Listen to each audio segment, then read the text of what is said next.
जय Malhar news चॅनलच्या सर्व प्रेक्षकांना सपना चौधरीचा नमस्कार।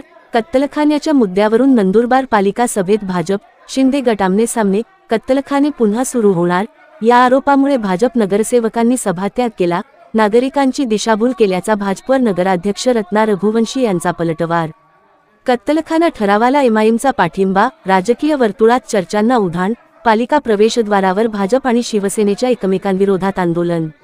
नंदुरबार नगरपालिकेच्या सर्वसाधारण सभेत भाजप आणि शिंदे गटामध्ये पुन्हा एकदा राजकीय संघर्ष रंगला। शहरातील बंद असलेले कत्तलखाने पुन्हा सुरू करण्याचा प्रयत्न होत असल्याचा आरोप करत भाजपच्या नगरसेवकांनी सभात्याग केला। तसेच विरोधी पक्षनेते हिरालाल चौधरी यांच्या नेतृत्वाखाली पालिकेच्या प्रवेशद्वारावर आंदोलनही करण्यात आले। मात्र बंद कत्तलखाने पुन्हा सुरू करण्यात येत नसून शासनाने ज्या प्राण्यांच्या कत्तलीस परवानगी दिली आहे त्याच प्राण्यांची कत्तल संबंधित कत्तलखान्यात होणार असल्याचे स्पष्टीकरण नगराध्यक्ष रत्ना रघुवंशी यांनी दिले।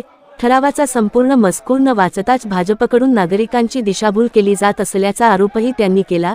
या ठरावाला एमआयएमने पाठिंबा दिल्याने पक्षाच्या भूमिकेबाबतही चर्चा सुरू झाली आहे, तर भाजपचे नगरसेवक विरोध करत असताना त्यांनीही ठरावाला समर्थन द्यावे अशी मागणी नगरसेवक रफत सय्यद यांनी केली आहे। त्यामुळे कत्तलखान्याच्या मुद्द्यावरून नंदुरबारच्या राजकारणात नव्या वादाला तोंड फुटले आहे। सपना चौधरी, जय मल्हार न्यूज, नंदुरबार। आज दिनांक 1 जून 2026 रोजी नंदुरबार नगर परिषदेची सर्वसाधारण सभा होती, ज्यात एकूण 12 विषय अजेंड्यावर घेण्यात आले होते। त्यात 6 नंबरचा विषय होता की नंदुरबार नगरपालिकेमार्फत चालवण्यात येणारा पशुवधगृह त्याची सुधारणा करून सुरू करण्याबाबत, परंतु विरोधकांनी त्याच्यात बराच गोंधळ घालला। आपल्या माध्यमाने त्यांना हा प्रश्न आहेत, मी त्यांना प्रश्न विचारू इच्छितो। जर एखादे पशुवधगृह बेकायदेशीर असेल तर ते बंद करण्याची मागणी आम्ही समजू शकतो, पण येथे विषय बेकायदेशीरतेचा नाही तर शासन मान्य आणि कायदेशीर सुविधेला प्रदूषण नियंत्रण मंडळाच्या नियमानुसार अधिक सक्षम व अधिक शिस्तबद्ध करण्याचे आहे। आज निर्णय 2च मार्गांपैकी एक निवडायचा होता। पहिला मार्ग होता म्हणजे कायदेशीर, नियमबद्ध, स्वच्छ आणि प्रशासनाच्या नियंत्रणाखाली व्यवस्था उभी करणे, आणि दुसरा मार्ग होता म्हणजे अशा सुविधांकडे दुर्लक्ष करून बेकायदेशीर कत्तलींना अप्रत्यक्षपणे वाव मिळू देणे। म्हणून या प्रस्तावाला विरोध करणाऱ्यांनी जनतेसमोर स्पष्ट करावे की त्यांना नेमके काय हवे आहे, नियमानुसार चालवणारी प्रशासनाच्या नियंत्रणाखालील व्यवस्था की अनियंत्रित आणि बेकायदेशीर कारवायांना संधी। जर खरोखरच बेकायदेशीर कत्तली रोखायचे असतील तर स्वच्छता राखायची असेल आणि कायद्याचे पालन करायचे असेल तर या दुरुस्तीला पाठिंबा देणे हा सर्वात योग्य मार्ग होता। त्यांनी तसं केलेलं नाही। आज भारत पशुधन, दुग्ध व्यवसाय आणि मांस निर्यात क्षेत्रात जगातील महत्त्वाच्या देशांपैकी एक आहे। या क्षेत्राशी थेट आणि अप्रत्यक्षपणे लाखो लोकांचा रोजगार जोडलेला आहे। त्यामुळे हा विषय केवळ एका समाजाचा नसून रोजगार, अर्थव्यवस्था आणि प्रशासनाचाही आहे। पण जर केवळ राजकीय भूमिका घेण्यासाठी या प्रस्तावाचा विरोध केला जात असेल तर जनतेला हे समजायला वेळ लागणार नाही की विरोधाचा उद्देश समस्या सोडवणे नसून केवळ राजकारण करणे आहे। म्हणून आम्ही तर या प्रस्तावाला समर्थन दिलेलेच आहे। त्यांच्याशी आमची अपेक्षा आहे की त्यांनी त्याला समर्थन करावे। बंद असणाऱ्या कत्तलखाना सुरू करणाऱ्या सत्ताधाऱ्यांचा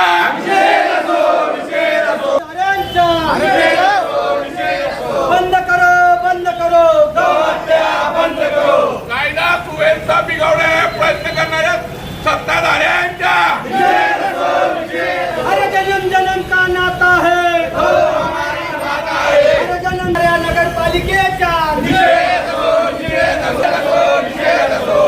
आज रोजी सर्वसाधारण सभेत विषय क्रमांक 6 जो बंद पडलेला कत्तलखाना आहे त्या दुरुस्तीच्या नावाखाली हा कत्तलखाना सुरू करण्याचा प्रयत्न या सत्ताधाऱ्यांचा आहे।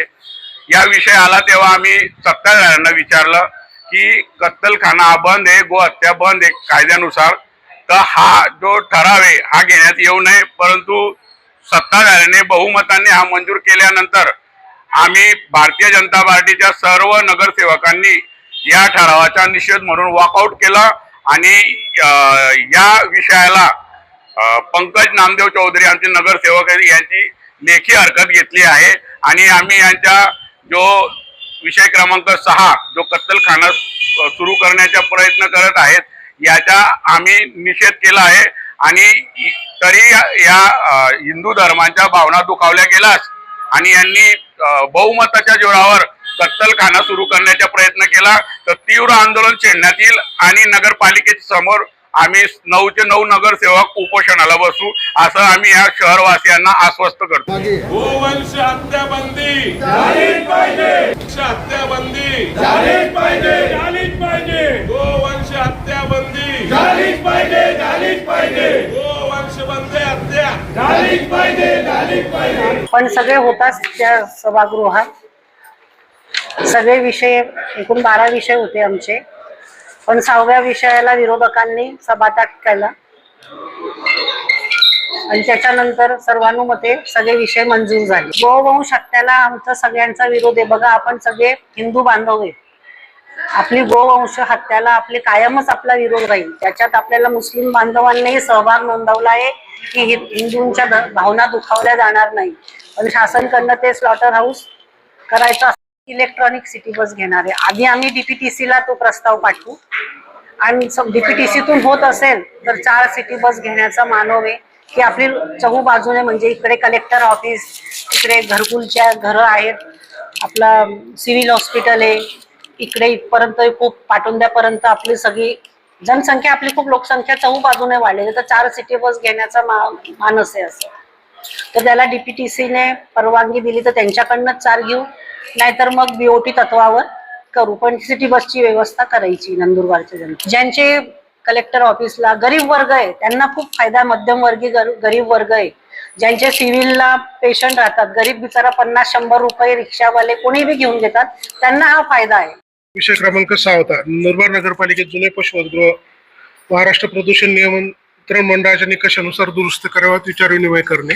याची पार्श्वभूमी अशी आहे की शहरातल्या पुरेशी बांधवांनी पत्र दिलं होतं नगरपालिकेला आणि त्याच्यावर त्यांनी एक रिट पिटिशन माननीय औरंगाबाद उच्च न्यायालयात दाखल केली होती। त्याच्यावर नगरपालिकेने निर्णय घेतला पाहिजे असं पण निर्देश प्राप्त होते आपल्याला।